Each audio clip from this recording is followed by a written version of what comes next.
Agniveer news channel में आप सभी का स्वागत है। जैसे कि आप सभी को पता होगा, अगर हमारे भारत देश को कोई आगे बढ़ा सकता है तो हमारे देश के युवा होते हैं। तो आप देख पा रहे होंगे कैमरे में एक युवा पीछे बैठा हुआ है जो कि फौज की तैयारी करता था। 2013 से ही कंटिन्यू 2022 तक किया था। युवा काफ़ी बार फौज में रनिंग क्वालिफाई किया, हर चीज़ करने के बाद युवा आज तक क्यों फौज में नहीं जा पाया। मैं उनसे चल के ही पूछते हैं। युवा खेत भर रहा था तो हमें यही दिखाई दिया। तो मैं अगर युवा ही जब हमारे देश में बेरोजगार रहेंगे तो है कि युवा क्या कारण बस युवा फौज में नहीं जा पाया। तो भैया आपका नाम क्या है? राहुल पाल मेरा नाम है। ये बताइए भैया, आपका नाम राहुल पाल, आप कहाँ के रहने वाले हैं? मेरा गांव रूर, पोस्ट रेंज ग्यारापुर, तहसील पट्टी, जिला प्रतापगढ़, उत्तर प्रदेश का निवासी हूं भैया। ये बताइए भैया, अभी हम आपको जा रहे थे कहीं हम किसी कारण से, तो आपको देखे तो मैं उतर गया।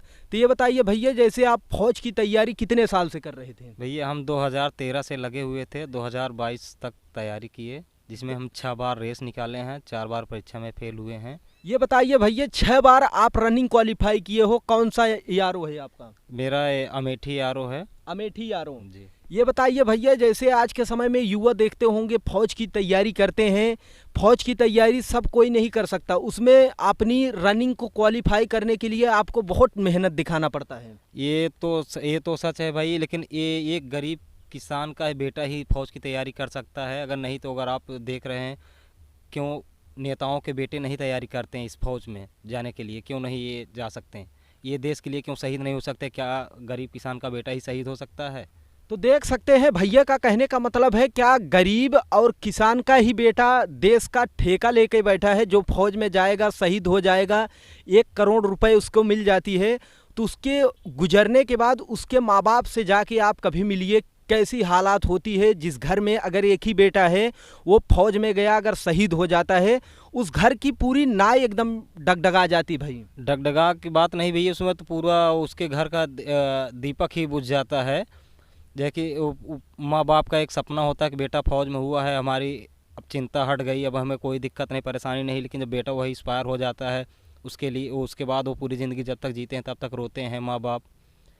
और इसमें तो ये जैसे कि हमारे देश के प्रधानमंत्री नरेंद्र मोदी, ये पहले तो जैसे इनके मंत्रिमंडल में जैसे अमित शाह हैं, राजनाथ सिंह हैं, इनके बेटे क्यों नहीं जाते देश की सेवा करने के लिए, क्यों शहीद नहीं होते?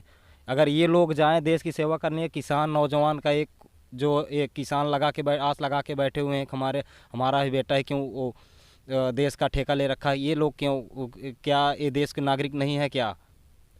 तो देख सकते हैं जैसे कि भैया का नाराज़गी जताना बहुत सही बात है। एक टॉपिक पे बात कर रहे हैं, जैसे किसान का ही बेटा अधिक से ज़्यादा फौज में जाते हैं और फिर शहीद भी हो जाते हैं। गरीब और किसान को ही डगर में सरकार लाती है, किसी की भी सरकार चल रही हो प्रेजेंट टाइम में। जैसे भैया बता रहे हैं, अगर कोई भी फौज में गरीब घर से ही जा रहा है बालक, वो अपने मातृभूमि की रक्षा करते हुए शहीद हो जाता है। तो नेता के भी बेटे हैं और राजनीति छोड़ के वो भी कभी फौज में जाए, कहने का मतलब। जी जी, सच है ये बात, बिल्कुल भैया सच है। क्यों, क्या वो देश का नागरिक नहीं है क्या? वो देश के लिए नहीं मर सकते क्या? हम किसान के बेटे ही मरने के लिए पैदा हुए हैं क्या? वो भी तो मर सकते हैं देश के लिए। जो पैकेज हमें मिलता है मरने के बाद, जो उनको भी मिल सकता है वही सम्मान वो भी पा सकते हैं।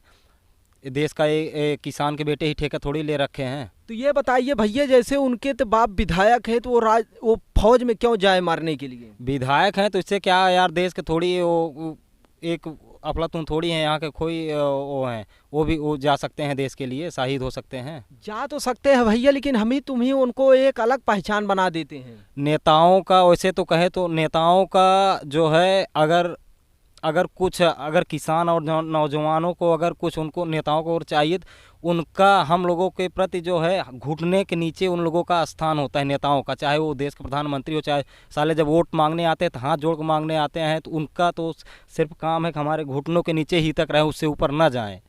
लेकिन भैया एक बार हाथ जोड़ने में अगर उनकी ज़िंदगी बन जा रही है तो वो सोचते हैं कि मैं दोबारा क्यों जोड़ूं हाथ। तो दोबारा क्यों नहीं जोड़ सकते हो? नेता का मतलब होता है कि झूठ को सही और सही को झूठ ठहराते हैं। नेता का मतलब सही को सही नहीं, वो नेता का मतलब है सही को झूठ, झूठ को ही झूठ बोलते हैं। हाँ। जो बात सही होती है उसको भी झूठ बोलते हैं। अब जैसे आप बता रहे हो, अगर एक फौजी शहीद होता है तो उसके घर की दीपक तो सही बात बुझ जाती है। उस माँ बाप को बुढ़ाई का अवस्था कौन दिखाई देगा? उसके चारों तरफ अंधेरा ही अंधेरा दिखाई देता है। अधिकतम जो युवा शहीद होते हैं उनकी नई शादी हुई रहती है या 2-3 साल गया रहता है। हाँ, ये तो सच है भाई। अगर एक नेता का बेटा अगर जाके अगर देश के लिए शहीद होता है, अब एक ये सेना का सम्मान छोड़ दो, उसको अगर एक चाहे भाजपा का चाहे जो भी नेता अगर 1 करोड़ रुपए अगर मिलता है तो उसको भी मिलेगा। अगर नहीं मिल सकता, चंदा देकर हम लोग किसान नौजवान लोग देंगे। अगर चाहे अमित शाह का बेटा हो, चाहे राजनाथ सिंह का बेटा हो, अगर जाके देश के लिए शहीद हो, उसको 1 करोड़ का पैकेज हम लोग देंगे।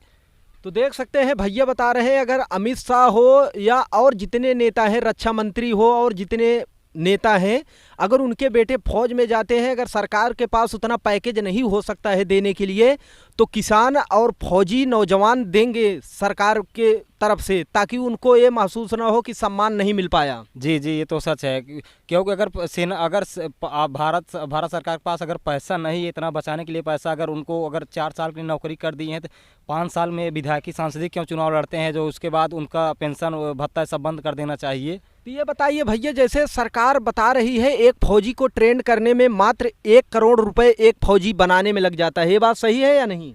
ये सब अफवाह है, गलत है। कहने का मतलब जैसे अगर फौज की वजह से सरकार घाटे में जा रही है तो जो नेता और विधायक बनते हैं उनकी भी पेंशन रोक देना चाहिए। तो बिल्कुल सबसे पहले यही रोकना चाहिए। और जितनी बार विधायक बनेंगे और जितनी बार सांसद बनेंगे और जो बनेंगे उनको अलग तरह से पेंशन मिलता है। वो तो फालतू के ले रहे हैं साले जो है। कहने का मतलब फालतू की पेंशन ले रहे हैं। फालतू की पेंशन ले रहे हैं।